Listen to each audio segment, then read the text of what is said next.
পাঞ্জাব চেন্নাইয়ের ম্যাচটা কেমন লাগলো সেটা বলো। প্রিয়ান সারিয়া, জাস্ট নামটা, কি দুর্দান্ত প্লেয়ার, কি দুর্দান্ত ইনিংস। পাঞ্জাবের সব থেকে সেরা 100 এটা ছিল, আর আইপিএল এর সব থেকে টপ 5টা 100-এর মধ্যে এটা একটা। তার অনেকগুলো কারণ আছে কেন এই 100টা এতটা স্পেশাল। প্রথমত, যে প্লেয়ারটা মেরেছে সে প্লেয়ারটার এবছরে ডেবিউ হয়েছে, মাত্র 5 নম্বর ম্যাচ খেলছে, 5 নম্বর কি 4 নম্বর আই এম নট শিওর, এরকমই হয়েছে। তারপরে সে একদম বাচ্চা প্লেয়ার, তার সামনে যে টিমটা ছিল সেই টিমের প্রত্যেক কটা সিনিয়র প্লেয়ার, প্রত্যেক কজন। আমি তো সব থেকে বেশি খুশি হয়েছি যে এই সেঞ্চুরিটা চেন্নাইয়ের এগেনস্টে মেরেছে। তার একটা স্পেশাল কারণ আছে, সেটা যারা অনেকেই জানেন, সেটা আর বলছি না, বাদ দিন। অ্যান্ড তারপরে যে টাইমে সে মেরেছে আর যে পরিস্থিতিতে সে মেরেছে সেঞ্চুরিটা, এক সাইড দিয়ে উইকেট পড়তে পড়তে 5 উইকেট পড়ে গেছে, 8-9 ওভারের মধ্যে 5 উইকেট পড়ে গেছে, কিন্তু সে তার খেলা কন্টিনিউ সেম ধরে রেখেছে। কোনো জায়গায় না নেবেছে না উঠেছে কোনো রকম, তার মধ্যে যে কোনো রকম চাপ এসছে, সে ফার্স্ট্রেশনে পড়েছে, কিচ্ছু আসেনি।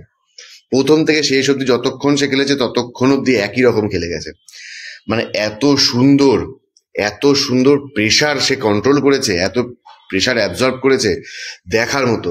মানে অনেক বড় বড় সিনিয়র প্লেয়ার পারে না, জেনে রাখুন, অনেক বড় বড় সিনিয়র প্লেয়ার পারে না। যখন এক পাশ দিয়ে উইকেট পড়তে থাকে, 3টে উইকেট পড়ে গেলে ম্যাক্সিমাম বড় বড় ব্যাটসম্যানদের পা কেঁপে যায়, তারা তখন বুঝে খেলার চেষ্টা করে, ধরে খেলার চেষ্টা করে, ম্যাচ ঝুলিয়ে দেয়। কিন্তু সেখান থেকে ওর পাশ দিয়ে 5 উইকেট পড়েছে, আর 5টা উইকেটের সব কটা ওর থেকে সিনিয়র প্লেয়ার, ইভেন তার ক্যাপ্টেন, সব সিনিয়র প্লেয়ার, বড় বড় প্লেয়াররা, ইন্টারন্যাশনাল প্লেয়াররা সব কজন আউট হয়ে গেছে ওর পাশ থেকে দাঁড়িয়ে। ও একভাবে দাঁড়িয়ে থেকে একা ম্যাচ টেনে নিয়ে গেছে। কালকে যে 220 টার্গেট হয়েছে, ও যদি রান না করতো 100-র মধ্যে গুটিয়ে যেত। তারপরে শশাঙ্ক সিংহ এসে খুব ভালো খেলেছে, যে মিচেল জনসন না, আরে মার্কো ইয়ানসনও খুব ভালো খেলে গেছে, লাস্টে এসে সুন্দর ধরে ভালো মেরেছেও, ভালো খেলেছে।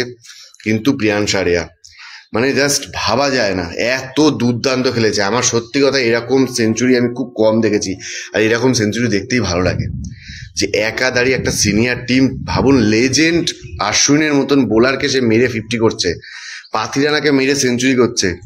পাথিরানা লেজেন্ডের মধ্যে পড়ে না, কিন্তু পাথিরানা কিন্তু ভালো বোলার, খারাপ বোলার নয়। এইরকম ধরনের বোলারদেরকে মেরে সেই জায়গা থেকে, এইরকম সিচুয়েশন থেকে মেরে রান করেছে, মানে অসাধারণ, অতুলনীয়, এত সুন্দর, মানে বলে শেষ হবে না। তার যদি বলা হয়, যেমন বলতে থাকি, ও বলে সারাদিনই শেষ হবে না, এত সুন্দর খেলেছে, খুব ভালো লেগেছে। বাকি পুরো পাঞ্জাবের টিম ব্যাটিংয়ে খুব খারাপ প্রদর্শন করেছে, মাত্র 3 জনই রান পেয়েছে, 3 জন ভালো খেলেছে, বাকি সব কজনই বাজে আউট হয়ে গেছে। বোলিং ইউনিটও খুব ভালো কিছু করতে পারেনি, যেহেতু রানটা অনেক বেশি ছিল, ওদের প্রেশার ছিল, ওরা টানতে পারেনি।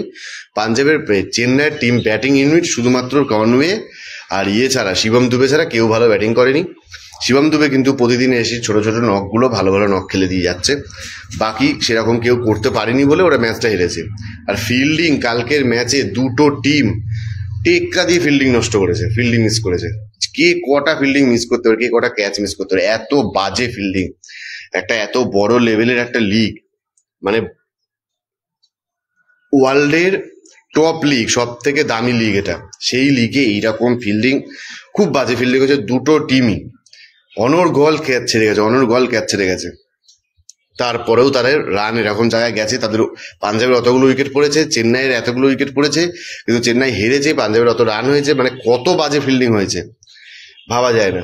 তো এই ছিল কালকের ম্যাচের কিছু স্পেশাল জিনিস। ম্যাচের স্পেশাল জিনিস বলতে একমাত্র শুধু প্রিয়ান সারিয়া, বাকি সমস্ত কিছু নর্মাল ফিকা পড়ে গেছে ওর সামনে।